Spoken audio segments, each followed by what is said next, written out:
Boom உங்களே Andhra பிரதேசோட deputy CM Pawan Kalyan அவர்கள் பாத்தீங்கன்னா தெரி படத்தை வந்து ரீமேக் பண்ணிருக்காருங்க. ஆனா இது வந்து அபிஷியல் ரீமேக் கிடையாது, அன்அபிஷியலா இந்த படத்தை ரீமேக் பண்ணிருக்காங்க. கதை பாத்தீங்கன்னா வேற கதையாட்டம் இருக்கும். ஆனா அவுட்லைன்லாம் பாத்தீங்கன்னா திரும்ப தெரி படம் மட்டும் தான் இருக்கும். படம் பேரு பாத்தீங்கன்னா உஸ்தாத் பகத்சிங். ரோஸ்ட் போறதுக்கு ஒரு நல்ல என்டர்டெயின்மெண்ட் கிடைச்சிருக்கு. வாங்க ஆரம்பிப்போம். பாய்ஸ் நல்ல ஆக்ஷன் பிளாக் மாட்டிருது, ஃபுல் என்ஜாய்மென்ட் தான். படத்தோட ஸ்டார்டிங்ல கே.எஸ். ரவிக்குமார் அவர்கள் வந்துட்டு ஒரு ஊர்ல போய் அங்க இருக்க மக்களை படிக்க சொல்றாரு. அவர் ஒரு டீச்சரா இருக்கிறனால அந்த ஊர்ல இருக்கிற சின்ன குழந்தைங்க எல்லாத்தையும் படிக்க சொல்றாரு. மீன்வேல் அதே ஊர்ல ஒரு யானைய வந்து தந்தத்துக்காக வேட்டையாடிட்டு இருக்காங்க. தட்டி கேட்க போன கே.எஸ். ரவிக்குமாரையும் அரைஞ்சிடுறாங்க. தட்டி கேட்கிற போலீஸே தட்டிட்டாங்களே. இந்த யானையை யாரு காப்பாத்துவா? வேற யாரு? நான் தான். அந்த சமயத்துல தான் ஒரு சின்ன பையன் அம்பு எடுத்துட்டு வந்து எல்லாத்தையும் சுட்டு தள்ளுறான். உங்களுக்கு மூவ்மெண்ட் இல்ல, ஒன்லி ஸ்டாண்டிங். இவ்வளவு ஆக்ஷன் இருக்கும் போதே உங்களுக்கு தெரிஞ்சிருக்கும் இதுதான் நம்ம ஹீரோ. பவர் ஸ்டாரோட சிக்னேச்சர் ஸ்டெப்பே பாத்தீங்கன்னா இப்படி கழுத்து சொல்லிடுறதா. நாம அதைத்தான் அந்த பையன் இப்படி கழுத்து சொல்லிஞ்சு காமிக்கிறான். டே பண்ணி இந்த தடவை எரியுமே உங்களுக்கு.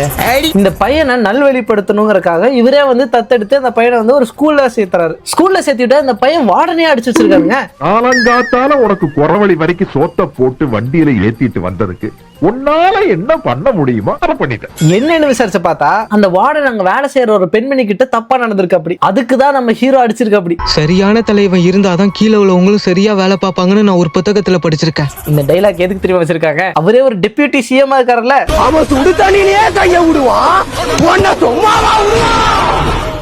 ஜனநாயகன்ல என்ன பொலிட்டிக்கல் கண்டென்ட் இருக்குன்னு தெரியல. ஆனா இந்த படம் ஃபுல்லா பொலிட்டிக்கல் கண்டென்ட் தான் இருக்கும். மீன்வேல் அந்த ஸ்டேட்டோட சிஎம்ஏ வந்துட்டு இந்த டீச்சரை பார்க்க வராங்க. பார்க்க வந்து எங்க கட்சியில நீங்க சேர்ந்துக்கோங்க, நீங்க ரொம்ப நல்லவரா இருக்கிறீங்க, அதனால நீங்க கட்சியில சேர்ந்துக்கோங்கன்னு சேர்த்து வைக்கிறாங்க. கூப்பிடுற தூரத்துல இருக்க மாட்டேன், ஆனா கூப்பிட்டா தூரத்துல இருக்க மாட்டேன். இவரும் அந்த கட்சியில சேர்ந்துட்டு சிட்டிக்கு போயிடுறாரு. சில வருடங்களுக்கு பிறகு நம்ம கே.எஸ். ரவிக்குமார் பாத்தீங்கன்னா அவர் சிஎம்மாவே மாறி இருக்காரு. ஒரு ஃபங்க்ஷன் அட்டென்ட் பண்ணும்போது அவர் ஷூட் பண்ணிடுறாங்க. இப்ப யாரு சிஎம்மா வருவா? அந்த இடத்துல தான் அந்த கதையோட வில்லன் வராப்படி. பார்த்திபன் அவர்கள் தான் இந்த படத்தோட வில்லன். பார்த்திபன் அவர்கள் இந்த படத்தை ப்ரோமோட் பண்றேன்ட்டு ஆந்திர சைடுல போயிட்டு ஜாதி பிரிவினை பேசி வச்சுட்டு வந்திருக்காருங்க. I am பார்த்திபன், ராதாகிருஷ்ணன் பார்த்திபன், நாயுடு அப்பாய். எஸ், நாயுடு அப்பாய்.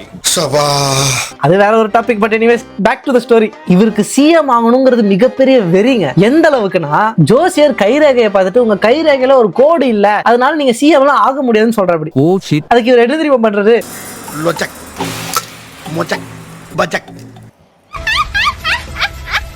கையில கோடு கிழிச்சாலாம் சிஎம் ஆக முடியுமா? ஆனா ஆவறாரு. பார்த்திபன் தான் முன்னாடி இந்த 2 சிஎம்மையும் போட்டு தள்ளிட்டு இந்த பொசிஷனுக்கு வந்திருக்காரு. பதவிக்காக கையையே பதம் பார்த்திருக்கேன். பதவிக்காக கையே பதம் பார்த்திருக்கேனா?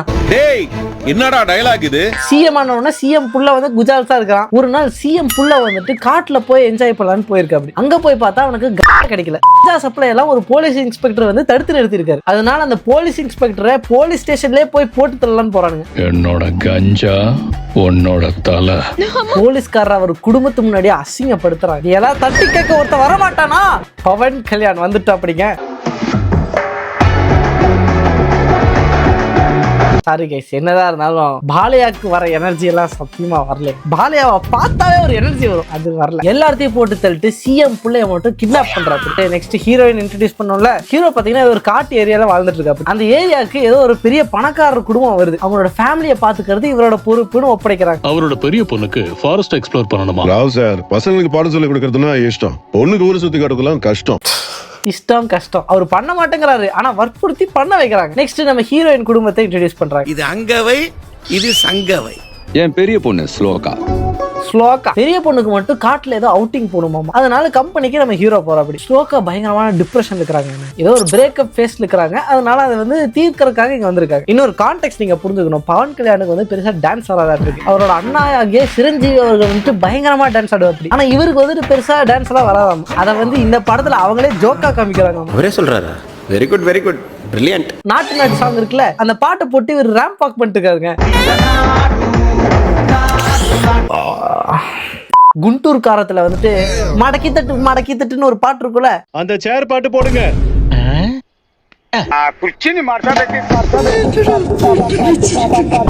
இதெல்லாம் டான்ஸ்னு அவர் டான்ஸ் ஆடிட்டு இருக்காரு. எதுக்குன்னு எனக்கு புரியல. டேய் இப்படிலாம் பண்ணன்னு வச்சுக்கடா, நாசமா போயிருவடா. எனக்கு புரிய மாட்டேங்குது. இவர் டெப்யூட்டி சிஎம்மா வந்துட்டு எப்படி இந்த மாதிரி படம்லாம் நடிச்சிட்டு இருக்காரு? அதான் முதல்ல நானும் யோசிக்கிறேன், எவ்வளவு வேலை இருக்கும், அதை விட்டு போட்டு இந்த மொக்க சீன்லாம் நடிச்சிட்டு இருக்காரு. மீன்வைல் சிஎம் வந்துட்டு சிஎம் புள்ளைய காரணம் தேடிட்டு இருக்காரு. ஹெல்ப்புக்கு ஒரு டெரரிஸ்ட் குரூப் கிட்ட அவங்க போறாங்க. சரி, சிஎம் பையன் எங்க? உனக்கு என்னதான் வேணும்? உன்னால முடியாது. அப்ப என்ன விட்டு. என்னால முடியாது. அப்பா உன்னை கொன்றுவாரு. அது அவனால முடியாது. எவனாலும் எதுவுமே முடியாதாப்போ. மீன்வெல் ஹீரோ வந்துட்டு ஹீரோயின் கிட்ட உங்களுக்கு என்ன பிரேக்கப் என்ன டிப்ரெஷன் கேட்டா, இந்த பொண்ணு லவ் பண்ண பையன் வந்துட்டு ஹீரோயினோட அண்ணனை வந்து லவ் பண்ணிருக்கானாமா. காதலிக்கிறேன். Wait what? என் அண்ணனை லவ் பண்ணோம். ஓகேன்னு சொல்லிட்டு ஹாய் ஆண்டி, நல்லா இருக்கீங்களா? என்னடா நடக்குது இங்க? ஓ, தலைய புடிச்சு நல்லா திருந்தி வாழுமா அப்படின்னு அவர் சொன்ன உடனே அந்த பொண்ணுக்கு காதல் வந்துருது. நீங்க இப்ப என்கிட்ட கேட்கலாம், டேய் இதுக்கும் தெரி படத்துக்கும் என்னடா சம்பந்தம், எதுவுமே சம்பந்தமே இல்லையே அப்படின்ட்டு. ருக்கோச்சானா தெரி படத்தை டைரக்டா இவங்க எடுக்க கிடையாது. பட் ஆனா தெரி படத்தோட அவுட்லைன் எடுத்தீங்கன்னா பெர்ஃபெக்ட்டா மிஸ் ஆகும். அது என்னன்னு செகண்ட் ஹாஃப்ல எக்ஸ்பிளைன் பண்றேன். மீன்வெல் டெரரிஸ்ட் குரூப் எல்லாம் வந்துட்டு ஹீரோயினை கடத்திட்டு போயிடுறாங்க. நாசமா போச்சு போ. பொண்ணை மீட்கிறதுக்கு வேற வழியே இல்லாம ஹீரோ சரண்டர் ஆகும். அப்படி சாவறதுக்கு முன்னாடி அவன் ஃபேஸ பார்க்கணும்னு ஆசைப்படுறான். இவருக்கு கேஜிஎஃப்ல இருந்து இதே ரோல் தான். அதனால நீங்க வந்து கணிக்கணும் இப்பவே. இந்த போசு முட்டை மாதிரி இருக்குடா. இப்ப என்ன ஃபுல் மூஞ்சியை காமிச்ச உடனே வந்து ஆ அப்படின்னு ரியாக்ஷன் விட போறான். ऐसे हो मियां भाई டெரரிஸ்டே இவரை பார்த்து பயந்து வந்துட்டு கெஞ்சறான். இவனை நானே போடுறேன்ட்டு அவன் போடுறான். போடும் போது பார்த்தா அவன் கேங்லயே வந்துட்டு நம்ம பவன் கல்யாணோட ஆட்கள் இருக்காங்க. நம்ம ஹீரோ முன்னாடி இருக்கிற டேபிள் அடிச்சு பார்த்தா அங்க ஃபுல்லா கன்ஸா இருக்கு. டேபிளுக்குள்ள எல்லா கன்ஸையும் அவரே எடுத்து எல்லாத்துக்கும் சொல்லிடுறாரு. ஃபைனலா சிஎம் பையனை இவரே திரும்ப கட்டி போடுறாரு. பாஸ்ட்ல என்ன நடந்துச்சுன்னு பாப்போம். ஏதோ ஒரு ஊர்ல திருவிழா நடந்துட்டு இருக்குங்க. அந்த இடத்துல ரவுடி பசங்க எல்லாம் சேர்ந்துட்டு பூசாரிங்க நடத்தி போட்டு அடிக்கிறாங்க. அப்ப அவங்கள காப்பாத்த கடவுளாட்ட போலீஸ் இன்ஸ்பெக்டர் கெட்டப்ல நம்ம பவன் கல்யாண் வர. அப்படி இப்ப தெரியுதா?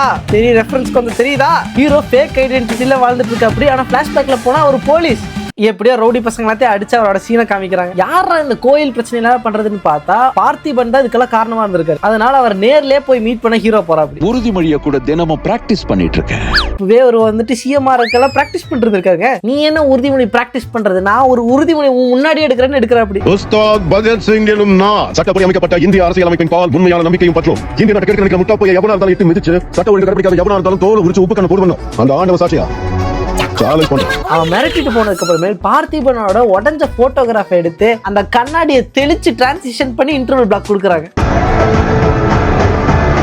ஒரு போலீஸா இருக்கும் போது ஒரு ஏரியால ஒரு கேஸுக்காக போறாரு. அங்க போய் பார்த்தா அது ஒரு டெரரிஸ்ட் குரூப்புங்க. அந்த டெரரிஸ்ட் குரூப்போட லீடரை கேப்சர் பண்றதுக்காக அவர் போயிருக்காரு. பவர் ஸ்டார் போயிட்டு எனக்கு அந்த டெரரிஸ்ட் வேணும்னு கேக்குறாரு. எனக்கு அந்த அஜ்மல் வேணும். எனக்கும் தான் தீபிகா படுகோன் வேணும். டெரரிஸ்ட் வேணும்னா எனக்கு தீபிகா படுகோன் வேணுங்கிறான். நீயா கொடுத்தா நானே எடுத்துட்டு போவேன், இல்லாட்டி நான் இழுத்துட்டு போவேன் அப்படிங்கிறாரு. பவன் கல்யாண் கழுத்து சொரிய போயிடுறாரு. ரொம்ப பேசுறானே அப்படின்ட்டு டப்புனு கன் எடுத்து டப்பு டப்புன்னு சுட்டுறா. அப்படி எல்லாரும் உங்களோட நவத்வாரத்தையும் பொத்துக்கிட்டு இங்க இருந்து கிளம்புனா உயிர் பழைப்பீங்க. எல்லாம் ஓகேன்றாங்க. அவரும் வந்துட்டு டெரரிஸ்ட் தூக்கிட்டு போறாரு. ஃபர்ஸ்ட் டைம் பயமுறுத்துறவனை பார்த்தேன் சார். டெரரிஸ்ட் டெடி பேர் மாதிரி தூக்கிட்டு போயிட்டான்.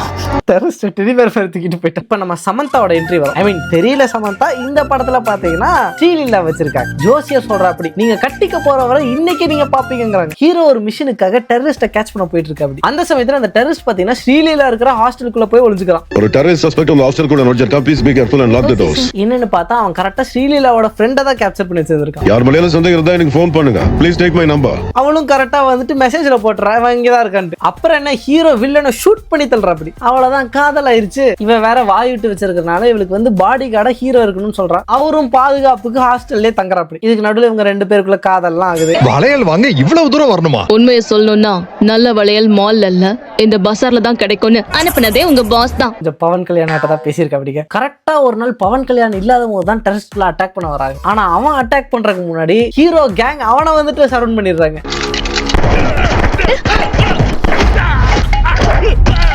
இதுக்கு பழி வாங்குற விதமா வில்லன் கேங் வந்துட்டு ஹீரோயினை கிட்னாப் பண்ணிட்டு போயிடுறானுங்க. உன் கூட சுத்துற பாவத்துக்கு இன்னும் கொஞ்ச நேரத்துல அந்த பொண்ணு ஹாஸ்பிடல்ல டெட் பெட்ல இருக்க போறா.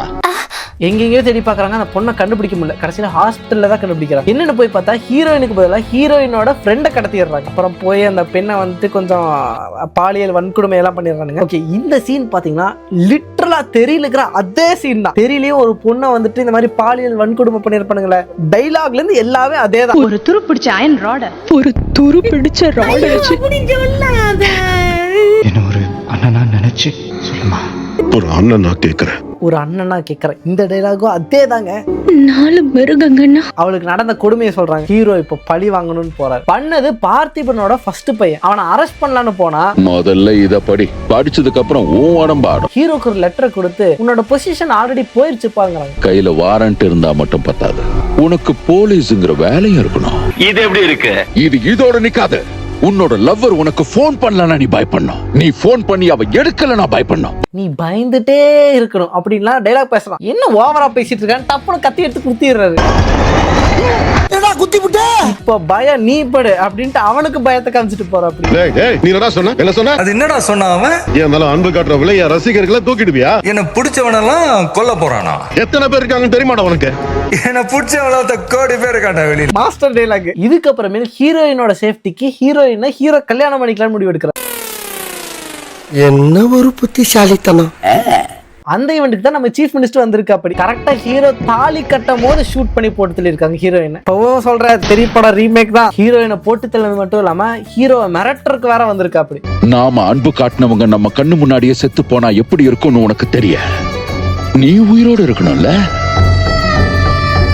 நீ என்னோட ஃபர்ஸ்ட் பையனை தான் போட்டு தள்ளிருக்க, என்னோட செகண்ட் பையன் அமெரிக்கால இருந்து வரான் அப்படிங்கிற. அப்படி முதல்ல நான், அப்புறம் அவன், நாங்க தான் ஆள போறோம். என்னடா குடும்ப அரசியல் பண்றீங்களா? நமக்கு இருக்கடா வம்பு, இருக்கடா தெரியாம இருண்டு போயிரும்டா. இவன் மிரட்டிட்டு போயிடுறான். பார்த்திபனோட டெரரிஸ்ட் கேங்க கேட்ச் பண்றதுக்காக தான் இவர் வந்துட்டு அண்டர் கவரா ஒர்க் பண்ணிட்டு இருந்திருக்காரு. நாகப்பாக்கும் என்ன மாதிரி டெரரிஸ்டுக்கும் என்ன லிங்க் இருக்குன்றதான உன் டவுட். எங்க 2 பேர் விஷயம் ஒண்ணுதான், டெமோகிராபிக்கல் சேஞ்ச். இப்ப நான் என்ன பண்ணணும்? தேச துரோகம் செஞ்ச எனக்கு என்ன லாபம்? அதிகாரம். இந்த மாதிரி தான் அவன் கன்வின்ஸ் பண்ணி அவன் வந்துட்டு டெரரிசம் பண்ணிட்டு இருந்திருக்கான். டெரரிஸ்ட் போட்டு தரலான்னு பார்த்தா டெரரிஸ்ட் கேங்களுக்கு ஒருத்தனே அவங்களுக்கு ஹெல்ப் பண்றானே. என்னடா உள்ள ஆட்கள் செட் பண்ணி வச்சிருந்திருக்கா. அப்படி எங்களுக்கு எவ்வளோடா இருக்கும்? எவ்வளவு இருக்கும்?